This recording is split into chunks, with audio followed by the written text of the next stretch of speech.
Apothecary Diaries has been on fire with these recent episodes, as each episode has laid the groundwork for a big reveal that culminates in its newest episode, episode 18. At this point in the story, MaoMao has been given many mysteries to solve by Jinshi, which were all orchestrated by Lakan, the sneaky tactician who visits Jinshi's office each day, dropping hints about his connection to MaoMao through telling stories of his past deeds. However, one story in particular really stands out, the story of Lakan and the courtesan. Lakan poses a question for Jinshi. How does one decrease the value of a courtesan? Lakan explains to Jinshi that he wanted this courtesan, but her price was too high, so as a result, he decreased her value. After MaoMao and Jinshi go outside the palace and towards the pleasure district, Jinshi poses the same question to MaoMao that Lakan posed to him. How does one decrease the value of the courtesan? It's this question that opens up what I believe to be the best episode in the entire series thus far. Yes, even better than episode 4. As the laughter and happiness of the people in the crowd brilliantly juxtapose the feelings of sadness that Jinshi feels upon hearing MaoMao's answer, that is, to make the courtesan pregnant. This scene is dripping with atmosphere as the sun begins to set.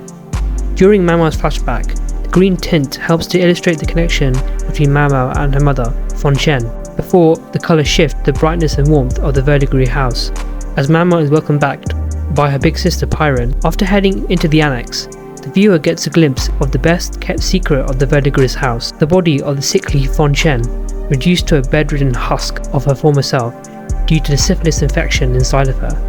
Despite the suffering she's caused to MaoMao, we're still made to feel sorry for her as she retains memories of the life she once had, playing shogi with the phantom of her lost lover. Back in the palace, Jinshi confronts Lakan about his connection with MaoMao, referring to her as the prize that Lakan has been searching for this entire time.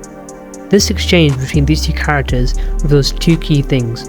One is that Lakan knows who Jinshi really is, which leaves us the viewer questioning Jinshi's true motives, and the other is the big reveal that the series has been building up to this point, which is that Lakan is MaoMao's biological father, not the old apothecary we were led to think was her father at the start of the story.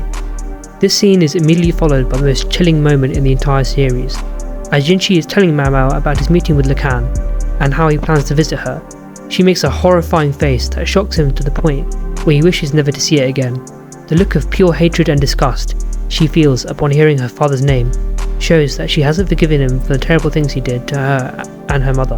Moving on to the presentation of the episode, there's two scenes in particular I wish to highlight, with the first being Fengxian's syphilis. While the anime could have gone with the lewd route, given she's a courtesan, instead they used flowers to portray the effects of the infection on Fengxian's body. The use of red to mark the infection contrasts with the green tint in the flashback, showing the spread of the virus. Additionally, the second scene featuring MaoMao's death stare face. The brief seconds of silence before the jump scare was a genius touch. While the jump scare itself is over in a few frames, but it leaves a lasting impression on both Jinshi and the viewer. Overall, episode 18 of the Apothecary Diaries is nothing short of a masterpiece. It's the culmination of everything that the series has been building up to so far, and reveals huge details about MaoMao's past with the identity of her parents. I'm very excited to see the next episode and ultimately where the story goes, as we head into the final 5 episodes of the season. What did you think of the episode, and did I leave anything out that stood out in particular to you? Leave a comment down below, and while you're down there, leaving a like and subscribing would really support the channel. I hope you enjoyed this video, and hopefully I'll see you again soon.